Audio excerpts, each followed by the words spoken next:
I'm Laura Ķeniņš, and you're listening to the True North Country Comics podcast.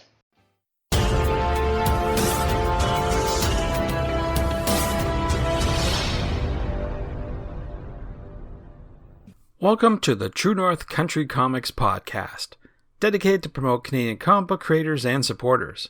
It's September 8th, 2020. I'm John Swinimer. If you have a comment, criticism, or question, you can contact me at john@truenorthcountrycomics.com. On this episode, I chat with Laura Ķeniņš. The podcast is available on Apple Podcasts and Google Podcasts. Laura is an artist and writer living in Toronto, Canada. Her books, Steam Clean and Alien Beings, a 2017 Doug Wright Award nominee, have been published by Coos Comics and Retrofit Comics.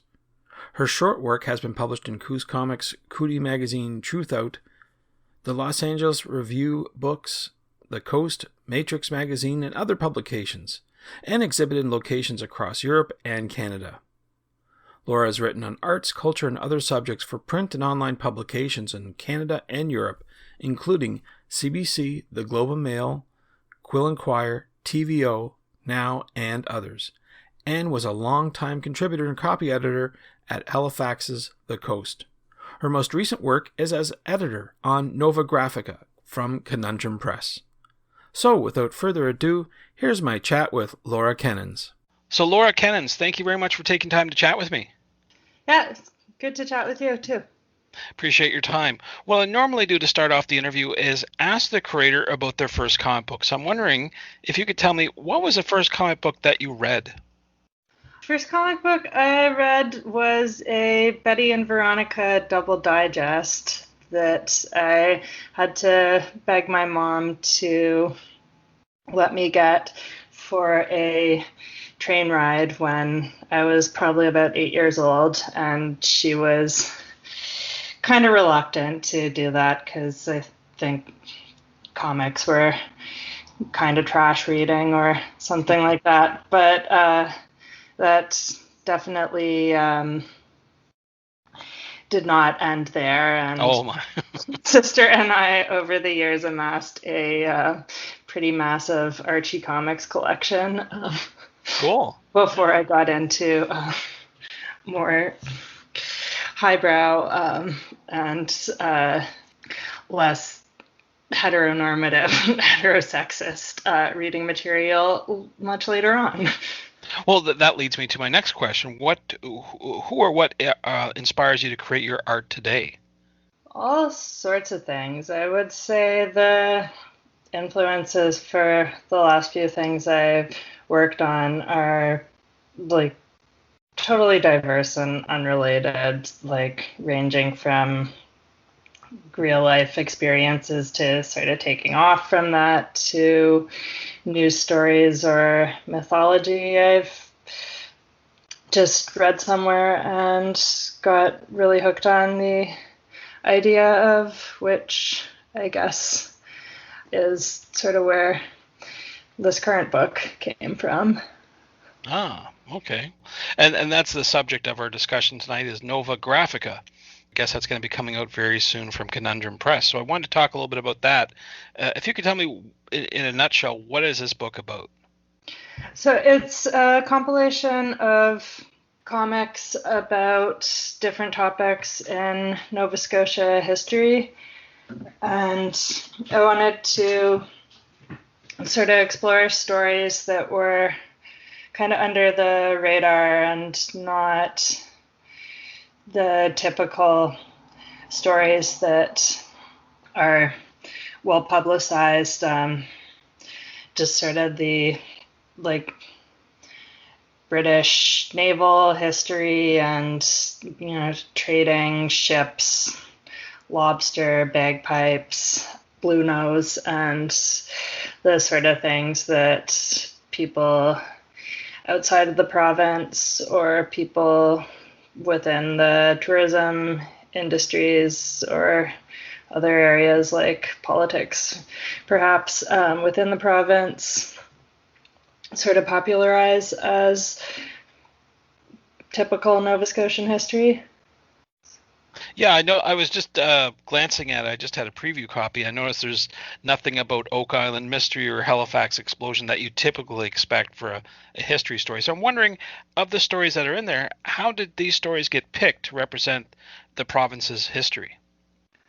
Pretty much everybody came up with their own take on and had their own sort of story that they were interested in exploring. I know a few people kind of went through changes within the process of what they'd originally started working on, but the book came together, yeah, starting with reaching out to, well, first of all, reaching out to a few potential contributors just to see if they might be interested in this crazy idea that I had and what sort of topics they might be interested in working on. And yeah, everybody, for the most part, kind of had something that came to mind that they had wanted to explore more. There were a couple of people where we'd sort of either they'd worked on something or they had a longer work in progress already, or we'd discussed some topic in some form.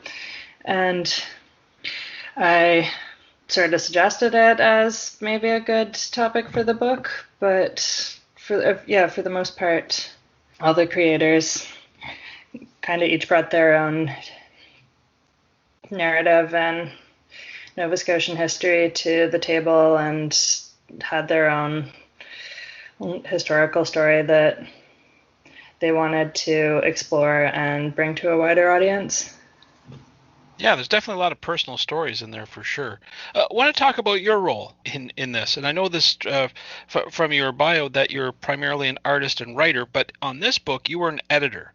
So I'm wondering, how did that role differ, or how did you come prepared to fulfill that role for this book?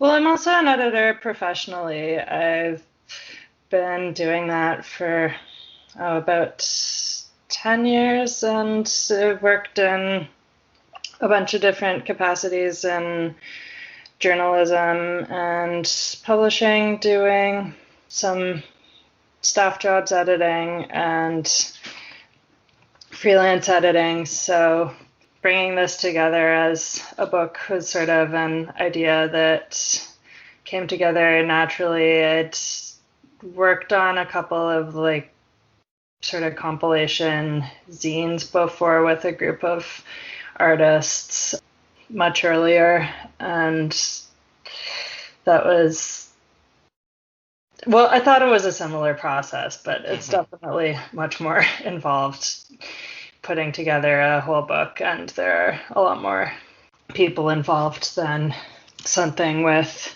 6 contributors that you make on a photocopier. Right. Did you have to interact directly with these creators and guide them along the way, or is pretty much they gave you the submission and that was it?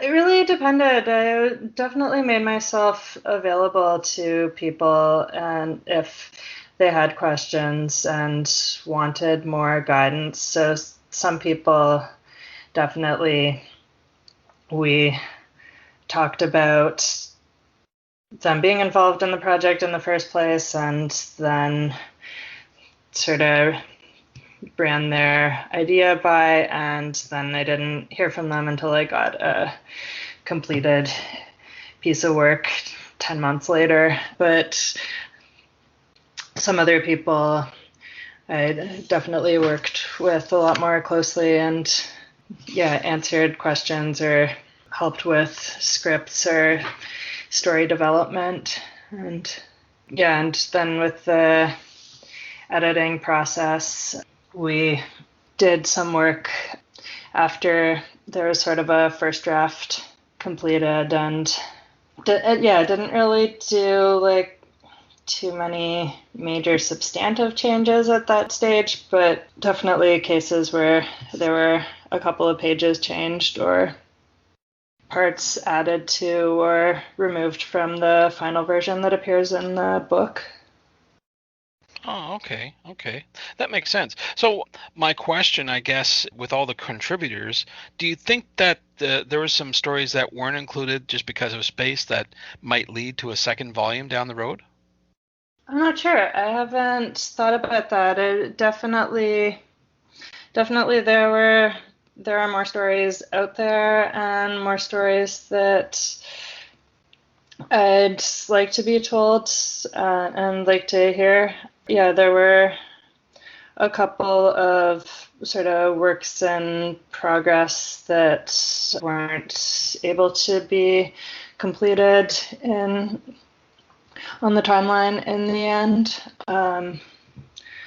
And yeah, I'd love to have that kind of work completed and would love to have wider representation from BIPOC artists, which was, yeah, some of the work that didn't end up coming together for publication in the end. But yeah, there's definitely a few stories that were sort of in my back pocket and the other artists' back pockets that I'd love to see completed Yeah. someday.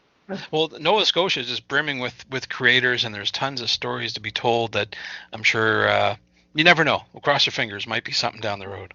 Absolutely. Well, want to switch gears, talk a bit about yourself now. Maybe a bit about what you have on the go for your own projects. Yeah, this has been my big project for the last while.